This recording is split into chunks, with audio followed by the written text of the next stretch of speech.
Welcome to Mission Evolution Radio Show with Gwilda Wiyaka, bringing together today's leading experts to uncover ever-deepening spiritual truths and the latest scientific developments in support of the evolution of humankind. For more information on Mission Evolution Radio with Gwilda Wiyaka, visit www.missionevolution.org. And now, here's the host of Mission Evolution, Miss Gwilda Wiyaka.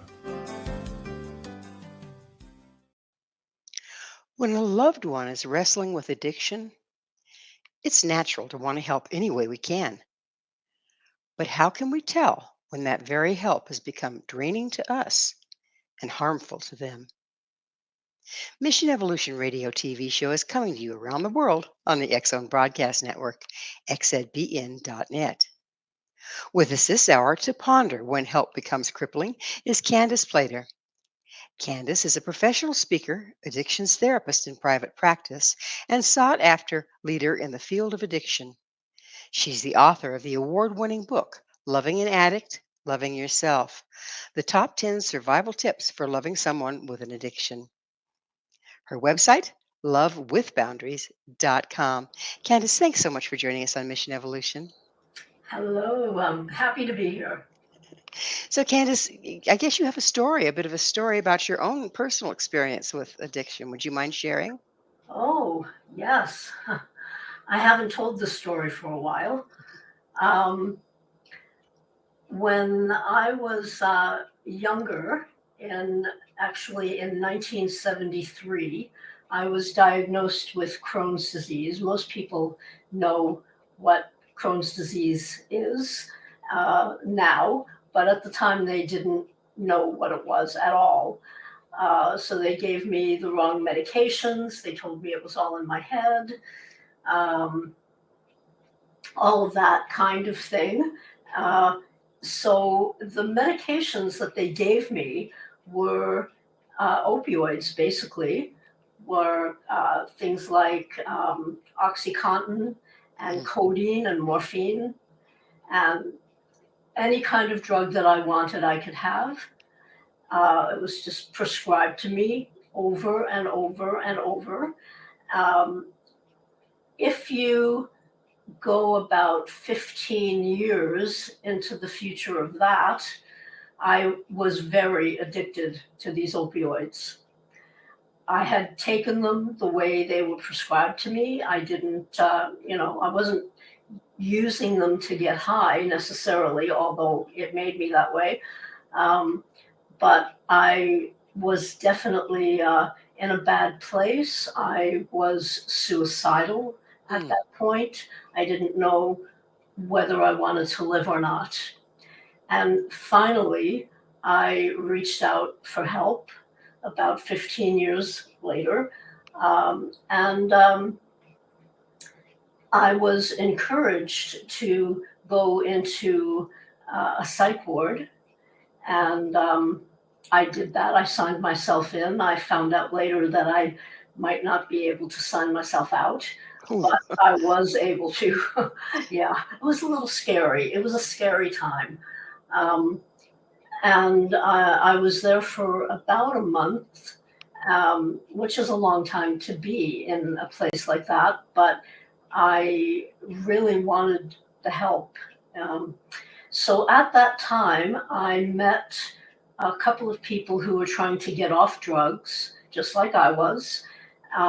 They were in the psych ward as well, and they were going to Narcotics Anonymous meetings every day at noon across the street. So I started going with them,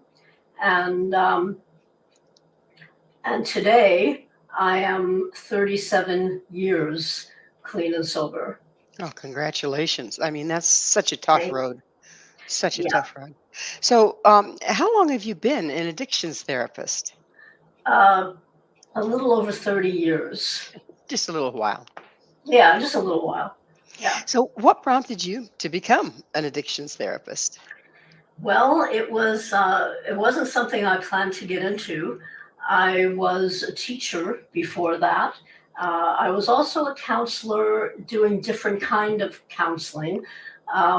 But the more I learned about addiction, Um, the more I could see that I wanted to be able to give back what I had gotten, the kind of help that I had gotten, um, I was also uh, feeling a little bit off with some things. I didn't agree with everything that was being said to me, and I wanted to delve into that.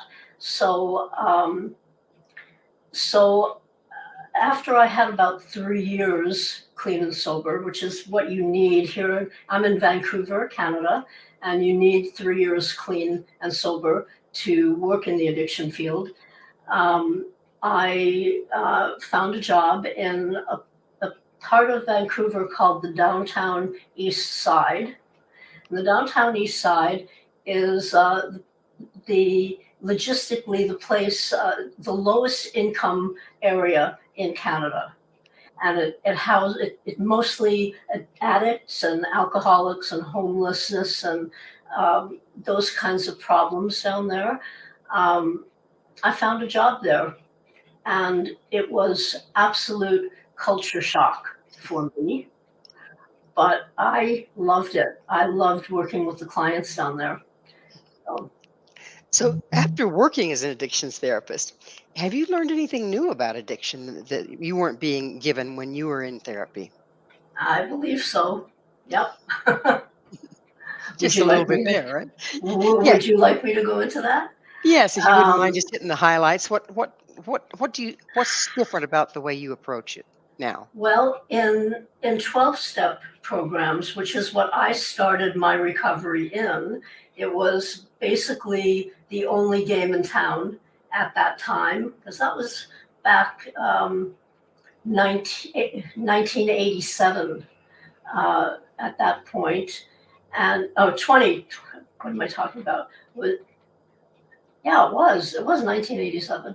So anyway, they were talking about uh, that we are powerless over addiction. That's what you're taught in 12-step programs. Um, that once you're an addict, you're always an addict. You have to identify as such, and if you don't, you'll probably relapse. There are these kinds of dogmas, these kinds of things that were taught in the program, and I think, in the beginning it was fine for me, but later I started to look at, I guess, about 5 or 10 years into the program, when I had that amount of time, um, I was thinking, well, I'm 10 years clean. I'm not powerless over this. I choose this every day. I make a choice about this every day. And that to me was the beginning of the end of 12-step programs for me. And so now you've developed something I understand that kind of replaces that. Is that accurate? Well, I guess I go with what I call the choice model. It's an empowerment model rather than it being a powerless model, because every addict, every single one of us, is either in recovery or relapsing. And it's a choice that we're making every day. It's a choice. And that choice can change. We can decide, oh, I'm finished with.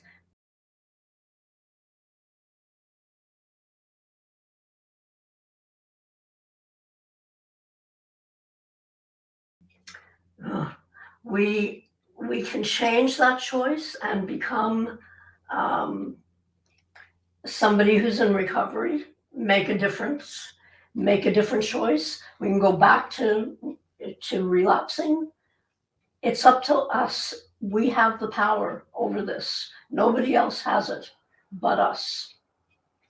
And do you find that to be a more effective approach, even in the beginning stages? Absolutely, in the beginning stages.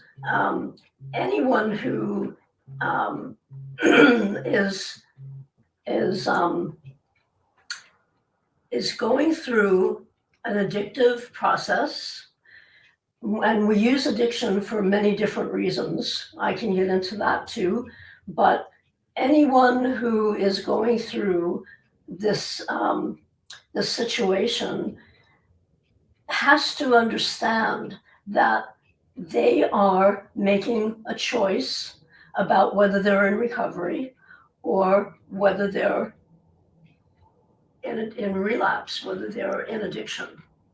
So is this a choice that you make? You said day by day, but isn't it moment by moment in the beginning? Yes, it's actually moment by moment all the time. We just don't think about it when we get enough clean time in. We don't think that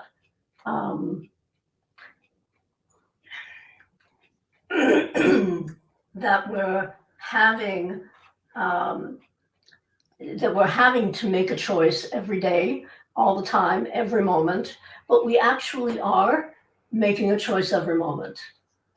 Well, it's about time for us to go into a station break. Candace and I will return very shortly, so don't go Okay. away. This is Mission Evolution, www.missionevolution.org.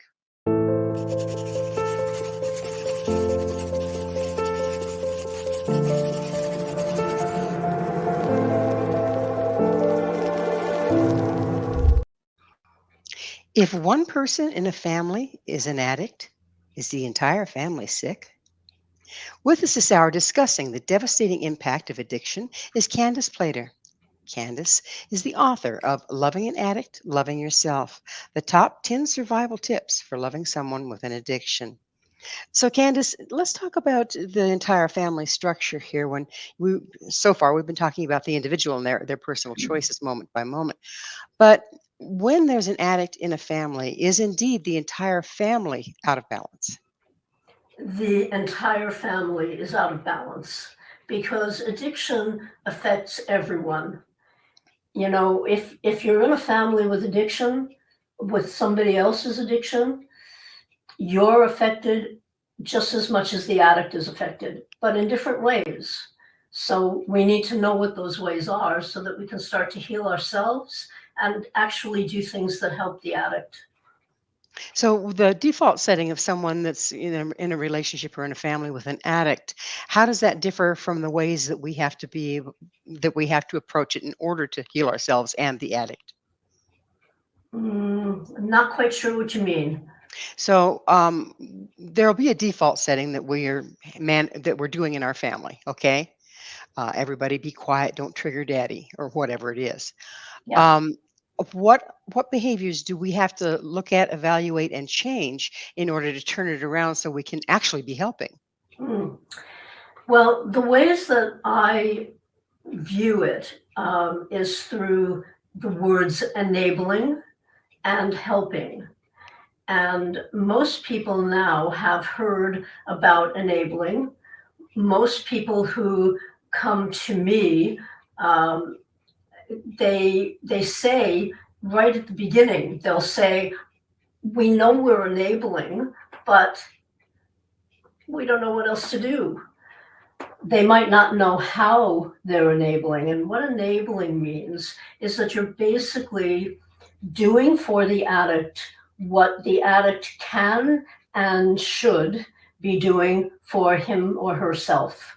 I'll probably use himself, just, it's just easier that way.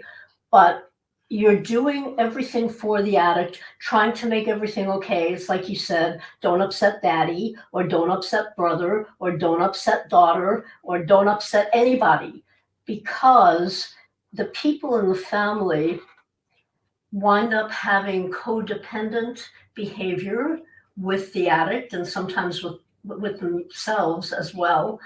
Um, and one of the highlights of codependency, it's a horrible thing to have. Trust me, I know. Um, what it looks like is somebody who doesn't want to ever get into conflict with anybody else. You just hate conflict. So you'll do anything you can to not have conflict. So actually, when you're enabling somebody else, you're actually protecting yourself more than you're doing anything else. And that was going to be my next question is oftentimes in a family that has an addict and a bunch of codependent people, to use your words, um, the addict is the focus. Everybody believes that they're the problem, Yeah. but is there a certain amount of projection going on here? Are people not dealing with their own problems because they're busy assuming it's the addict? Yes and no. I mean, it is the addict that gets all this stirred up. If the addict wasn't there, the codependency would probably stay. It would still be there, but it would probably stay pretty low. But families, what you're saying is absolutely right. Families need to learn how to deal with their own stuff and their own behaviors. They need to learn to deal with that. And once they can heal themselves or start to, they can have the boundaries, the healthy, self-respecting boundaries that they need to have with the addict in their lives until they're willing to look at themselves. And that's the empowering part of this. When they're willing to look at themselves, then that's when the family can actually help the addict more than any other time. Do you find that the people that are codependent in a family situation with an addict tend to come from families that had an addict? Um, it does run in families, but uh, addiction, I mean, there's all kinds of addictions, and we use addiction for all kinds of reasons. Uh, we don't actually need to have addicts in our lives before. Um, when, for example, a family member, a mother, for example, can come into a family and get married and have children, and she was in a family with maybe there were people who were sick, that kind of thing happened. But she learned how to not trigger different people in the family, and she learned how to be a good child, and she grew up that way, and she's like that as a mother. And so So on and on it goes. on and on it goes. And codependency is really interesting. Many traits of codependency are societally reflected well, you know. So um, you might say about somebody, oh, she'll do anything for people. She'll give her the shirt off her back for people, and they express that like it's a good thing, but it isn't a good thing. But she gets some validation from that, and so when she comes, because she's got an addict, when she comes in her life, when she comes to me for help, and I say, well, wait a minute, what might you be doing to keep this going?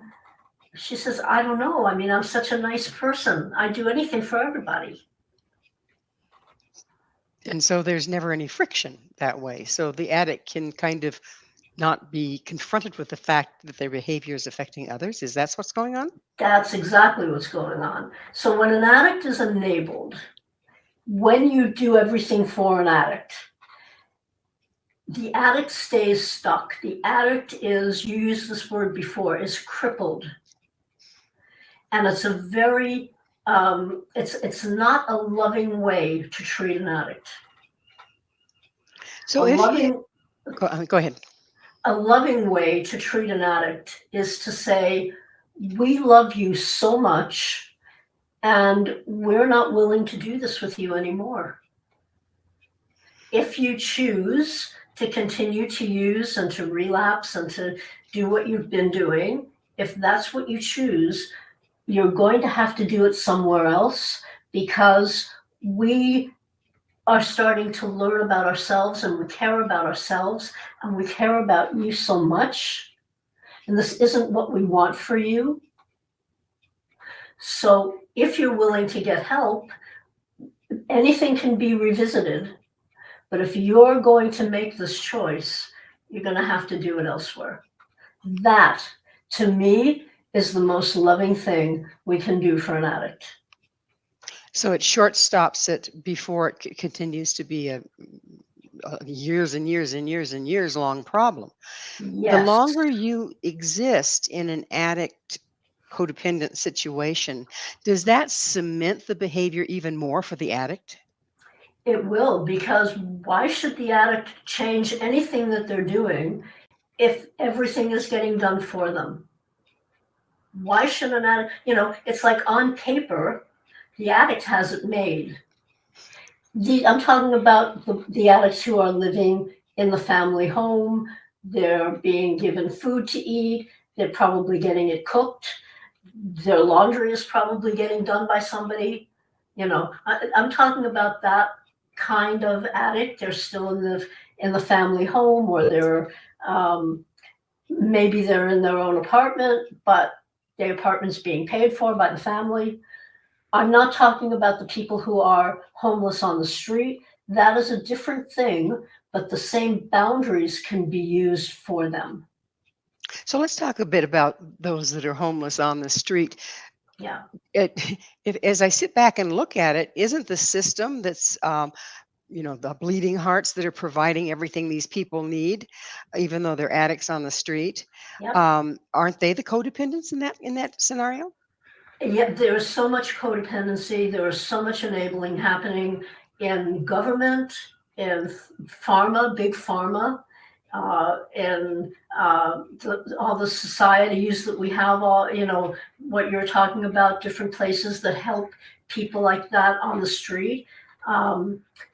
There's so much codependency going on that until you can break through that, it's a really hard thing to get that under control. I mean, addicts don't have to be on the street. And addicts don't have to be dying on the street. If you were to we stand back and we look at it, the people that are the government and the programs, they aren't necessarily educated in exactly what we're talking about, are they? Right. So people like myself go and talk to them. Sometimes I reach them. Sometimes I reach one of them, But the codependency is really dug in, and it's hard. It's hard to try to undo it, but it has to be undone. It has to be, because governments all over the place are trying so hard to fix addiction and doing all the wrong things. Well, it is time for us to take a commercial break. We will be right back to continue this discussion, so you stay right there. This is Mission Evolution, www.missionevolution.org. If the old ways are not working, are there any other options? This is Mission Evolution, missionevolution.org. With us discussing a new approach to addiction is Candace Plattor. Her website, lovewithboundaries.com. Candace, in the prior segment, we were talking about how government and addicted homeless people are in a addict codependent relationship unwittingly on the part of the governments and the ones that are making the rules and the policies. What if you could sit down and talk to these government people? What would you tell them? I would tell them that if they don't stop enabling and start helping the addicts, then they're wasting their money. They're wasting resources. This will continue on and on and on. We'll never come out of addiction if this continues. But that there is a way for them to learn a new way of working with addicts. And, people have accused me of dealing with tough love. And they say, "Oh, we don't like tough love. We don't like tough love. We're not going to deal with this, And tough love, we've been loving our addicts to death. And it's time to start loving our addicts to life. And it's time to be saying, get up, come with me, clean yourself off, go to treatment. But in treatment, in rehab, there need to be programs for the addicts where they're learning a job. They're being given healthy food to eat. They're maybe given a gym pass for the time that they stay sober, that they're respected. They're given housing when they come out. We need to be respecting addicts enough to do what's right for them and stop doing what isn't right for them. They don't know what's right for them, clearly. It seems like people, no matter what approach we take, addiction is still on the rise. Why would you say that is? Because of the enabling. If we can stop enabling addicts and stop enabling families as well, everything would change, and it would change quickly. Because the reality is that most, if not all, addicts don't want to be on the street. They don't, when addicts are in a home, for example, and they're being enabled, they don't really want to be enabled. They want to respect themselves. They want to have a piece of what everybody else has, what they see around them. They want to have a wife or a husband and children and, whatever. They want to have that. They want to have a good job. They want to feel good about themselves. It seems like, on paper, an addict would like to be enabled. And they do, in terms of, it's a little scary when an addict stops being enabled, when the family stops enabling them. It's scary for them because they're going to have to change what they're doing. But they want to. And there's a place in them that wants to. And I know that. I know that personally. If a person is dealing with, a family situation, and there is one addict and a whole bunch of codependents, where are all these codependents coming from? I mean, it has to be a learned behavior. How can we unlearn it? That's a really good question. How do we unlearn codependency? I had to unlearn it. I had to say to myself, I don't want this in my life anymore. I don't want to feel this way about myself anymore. I don't want to be a people pleaser anymore. I want to be authentic and real. I made those choices to change what I was doing with other people. And sometimes it can be a little lonely, but I have me. I have me, and I have a me that I respect. How do we change codependency? Well, first we educate people. That's the first thing we do. I mean, a lot of people don't even know what codependency is as far as their own behavior, right? That's right. So we educate the families, and I have workshops, many that I have done for the families who want to be able to help the addicts that are in their lives but don't know how. I have, over the past 30 years, I have seen thousands of families change what they're doing, and addiction stops. In fact, when I was working in the downtown East Side, just starting out as an addictions therapist, I was writing my book at the time. I was just at the beginning of everything. I started to get calls from the families of the addicts I was working with.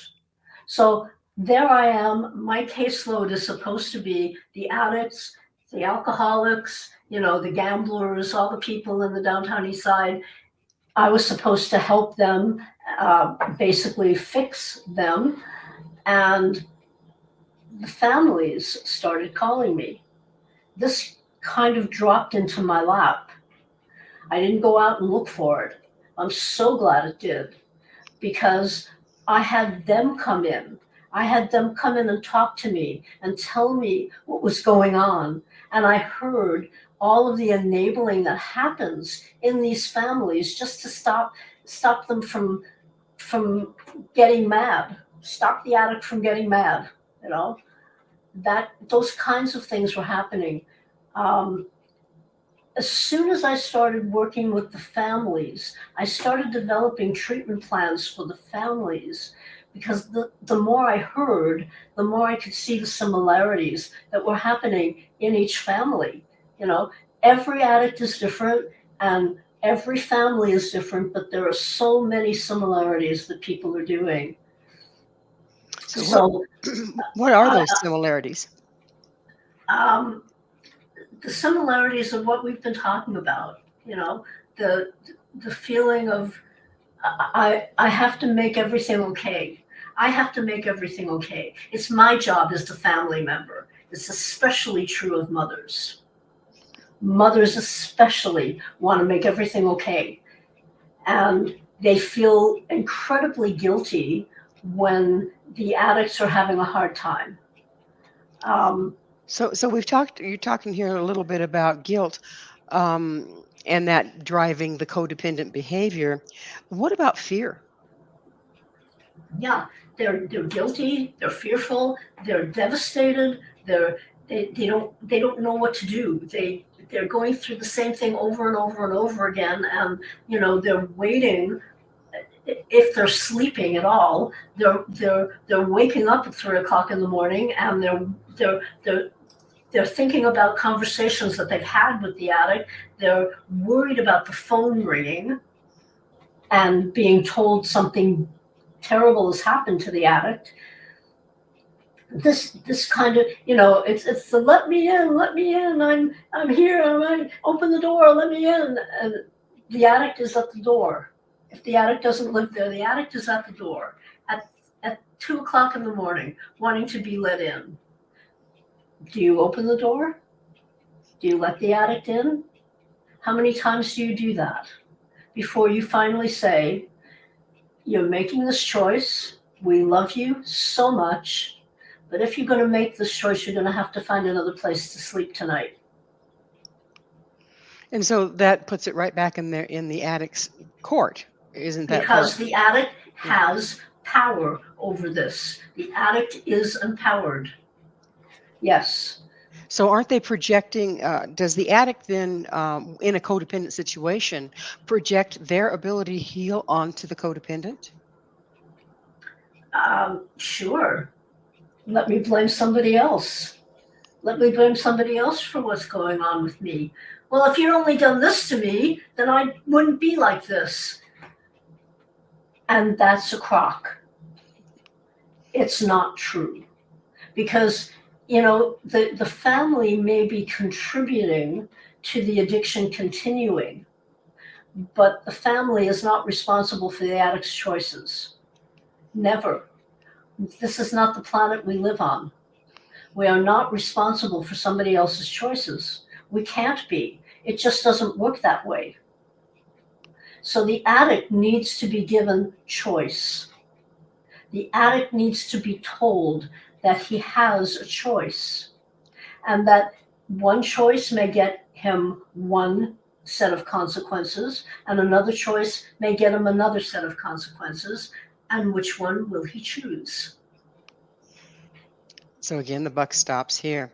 That's very difficult, I think. Absolutely. Very difficult, I think, for a lot of people, because if I don't let him in, he's going to starve and freeze to death out there on his own, and et cetera, and around we go again. Yeah, So but if you do let him in, just so he doesn't starve out there or freeze to death out there, if you do let him in, you're going to have to keep letting him in every single time. You're going to keep having to let him in, and that doesn't give any real sense of self to the addict. Well, it's that magic moment. We're going to have to take another station break. Please stay with us as Candace and I continue to explore the many facets of addiction. This is Mission Evolution, www.missionevolution.org. When all is said and done, are you helping or are you hurting? This is Mission Evolution, missionevolution.org. We're continuing our discussion with Candace Platter. Her website, lovewithboundaries.com. Candace, it sounds like it would be a difficult switching time when you're going from this dyed in the wool, hard set, codependent alcohol or addict relationship in a family to one where it's helping, even if you're having to help by not opening the door for them to come in the middle of the night. Seems like there'd be a real unstable time, maybe even volatile. Would you speak to that a little bit for us? Yeah, it can be very volatile, and the addict will often continue to test and push the limits. Um, this happens over and over and over again, especially with mental illness, with adding that to the mix. It can be a very hard time for the people in the family to believe that they're actually helping when this kind of thing happens. So it takes, I see clients usually for about 3 months. It's not supposed to be an ongoing therapy forever. They learn the habits that they need to be able to have with the addict. They learn the boundaries. They learn how to language them. They learn how to do this. We teach them how to do this. And the really interesting part is that as soon as it starts to work, they really want it. The families really want it. As soon as it starts to work, as soon as an addict respects the boundaries that are being set, the family wants more boundaries. Okay, so how do I say this to him? So how do I say that to him? Okay. You know? Do you find in your practice that there are some situations with the codependent and the addict in the family where the addict just won't rally? Yes.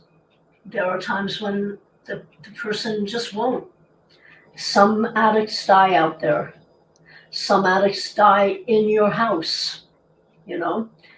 This is true about addiction, and I don't say that every family I've ever worked with has been successful. If they're willing to do what they need to do, and sometimes that means cutting the addict out of the family for a while. But some addicts won't rally. Some of them just won't. That's right. So when you're in a situation where a person has been their addiction started like when early teens, and this is unfortunately very common in this country now. Yeah. Do you find that they haven't really been able to mature because they've been medicated or self-medicated for all these years? Now they're in their 20s and trying to get out of it. Is there some a level of immaturity that the family can plan on dealing with? Yeah. There's a saying that when the age at which you started to use, especially use heavily, the age at which that started is the age that you get stuck in. I wondered And about that. and yeah, and sometimes sometimes you're stuck there for a long time, but that doesn't mean there can't be movement. And the thing is that you don't, for the family members, they have to stop condoning bad behavior. It's like the spotlight has been on the family, on the addict in the family for such a long time. The addict's used to it. He likes it. He comes to a family dinner. He knows he's gonna, be the person that's watched or whatever. He doesn't really like it. He wishes it could be different, but it gets him the consequence of his choice. So yeah, the families really need to be able to do things differently for the addict and for themselves. And so So taking into consideration what development level that the addict might be in, given when they started using, is that part of the therapy? Is that part of understanding and how to move forward? Kind of like yeah, basically reparenting them? yes, reparenting is a great word. That's what the family has to do is reparent them. But it can move fast. It can move quite quickly because the addict isn't 14 anymore or 16 anymore. The addict is an adult when we're dealing with adults. The addict is an adult.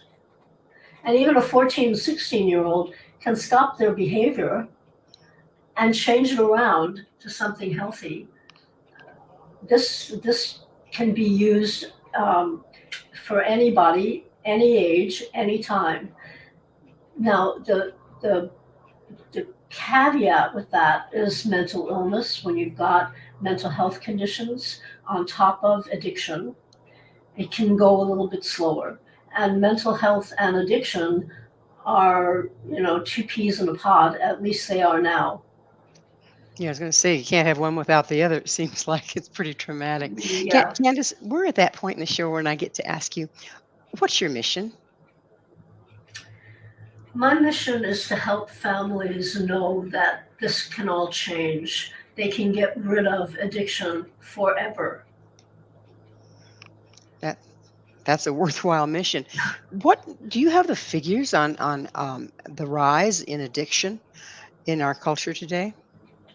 I don't have statistics. I don't work with statistics, basically. I know what's happening out there.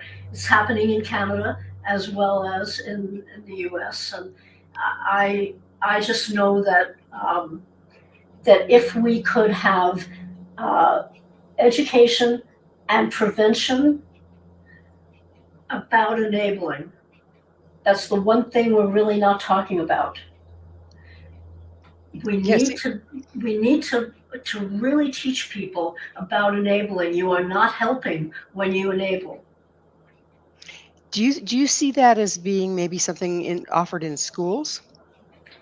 I'd love to see it offered in schools. I'd love to see it offered everywhere. I'd love to see, things on lampposts, right, saying don't enable your addict.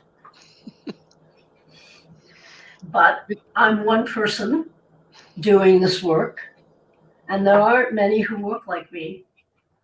So, you So know, we've been talking about addicts as far as drug addicts, alcohol. What other kinds of addiction and codependence are out there? What else do we see? oh, anything can be an addiction. I mean, the drugs, the alcohol, gaming, all night gaming, where a child or an adult is up all night for nights and nights and nights. They're a mess. They're horrible. Gambling, TV, porn, chocolate. I have to be careful with chocolate. Uh, anything that, to what an addiction does is it takes us away from what we feel. And that's why people use addictions. And that's why people change, habits like watching TV, for example, into an addiction. So Hours and then, hours and hours and hours of watching TV. so then do we just start skipping addictions? So somebody complains about all the TV time, so we move to our phone. Somebody complains about our phone time, we move to something else. That's right. So Until we get to a point where we feel like we don't want to live anymore because we're so out of touch with ourselves. It's a horrible thing. it's amazing how many levels that addiction does impact us, isn't it? Yeah. Yeah, yeah, and And we've certainly. codependency in our society, codependency, especially for women, but men are codependent too, uh, is kind of ingrown in our society. We are taught to accept the rules, don't question authority, So we're basically set up for the codependent addict relationships. Yes, until we're taught differently. And when we're Yeah. taught differently, when we know something, we do something differently. When we know better, we do better. If you were to say something to our listeners right now, whether about the homeless situation or just addicts and codependents, what advice would you give them? I think the main thing that I would say is don't give up. Don't ever give up.